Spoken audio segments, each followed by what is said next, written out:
la participation de la reine à la conférence sur le changement climatique COP26 marque un autre indice qu'elle soutient le travail de toute une vie du prince Charles et ses récents plaidoyers. La reine assiste à la conférence de 2 semaines, a-t-on annoncé la semaine dernière. Le compte Twitter officiel de l'événement des Nations Unies a écrit « Nous sommes heureux d'annoncer que Sa Majesté la Reine participera à la croisillon COP26. » Alok Sharma, qui sera le président de la COP26, a écrit sur la plateforme de médias sociaux qu'il était ravi de la nouvelle. Il a déclaré « Absolument ravi que Sa Majesté la Reine assiste à la croisillon COP26. La conférence verra des délégués, des dirigeants mondiaux et des militants du monde entier se rassembler à Glasgow, en Écosse, pour discuter de la crise climatique à la lumière également des incendies de forêt et des inondations dévastateurs rencontrés dans le monde. » L'événement devait initialement avoir lieu l'année dernière, mais a été repoussé en raison de la pandémie de coronavirus en cours. Au cours de la conférence, le Premier ministre et hôte Boris Johnson devrait pousser les pays à s'entendre sur la réduction des émissions pour essayer de limiter le réchauffement climatique à 1,5 degré Celsius par rapport à avant l'industrialisation. La décision de la reine d'assister à la conférence sur le changement climatique intervient alors que Sa Majesté est devenue de plus en plus franche sur les questions environnementales. Lors de sa semaine royale début juillet, la monarque a fait une intervention extraordinaire sur le changement climatique. Lors d'une visite à l'Edinburgh Climate Change Institute avec la princesse Anne, elle s'est entretenue avec des experts de Climate Exchange sur les effets de la lutte contre la crise climatique. Elle a déclaré « Cela signifie que nous devrons vraiment changer notre façon de faire les choses, à la fin. » Dans son discours de Noël en 2019, la reine a également comparé faire face à la guerre à la protection du climat.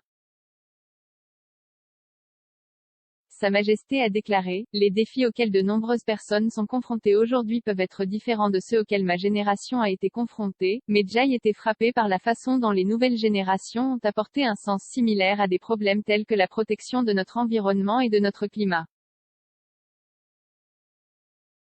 Le souverain a rarement été aussi franc sur la crise climatique et l'environnement.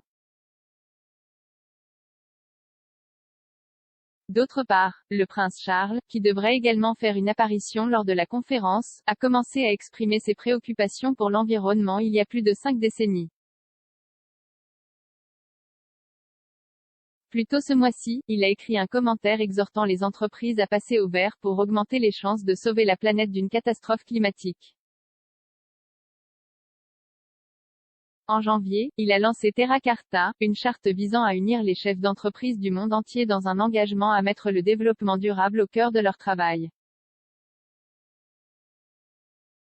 En février de l'année dernière, il a rappelé qu'il avait été considéré comme plutôt chétif 50 ans auparavant lorsqu'il avait lancé un premier avertissement sur l'environnement. Il a déclaré « J'étais pour le moins considéré comme un peu fou, pour avoir même suggéré ces choses, un peu comme lorsque j'ai mis en place un système de traitement des eaux usées en roselière à Highgrove il y a toutes ces années, c'était considéré comme complètement fou. » Le prince Charles a suivi en son père le prince Philippe dans son intérêt pour la nature et l'environnement. Après sa mort en avril, le regretté duc d'Édimbourg a été félicité par l'historien de la nature Sir David Attenborough pour avoir été, là au début, avec son intérêt pour la conservation alors que cela ne signifiait pas grand-chose pour beaucoup de gens. Il a ajouté, même dans les années 60 et 70, il l'a vu universellement, le prince Harry et le prince William semblent certainement avoir repris les intérêts de leur père et de leur grand-père.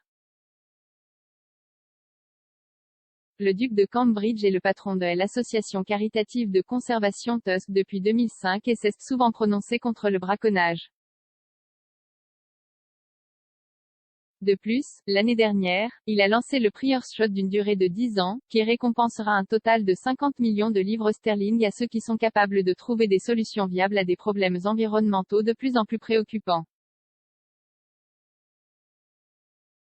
Le prince Harry est le président des African Parks, qui a pour mission de protéger les parcs nationaux du continent et de faire progresser la conservation de la faune depuis 2017. De plus, il a parlé publiquement du changement climatique et de sa préoccupation pour l'avenir de la Terre à plusieurs reprises, notamment lors d'une interview avec la primatologue Jane Goodall publiée dans le numéro de UK Vogue édité par son épouse Meghan.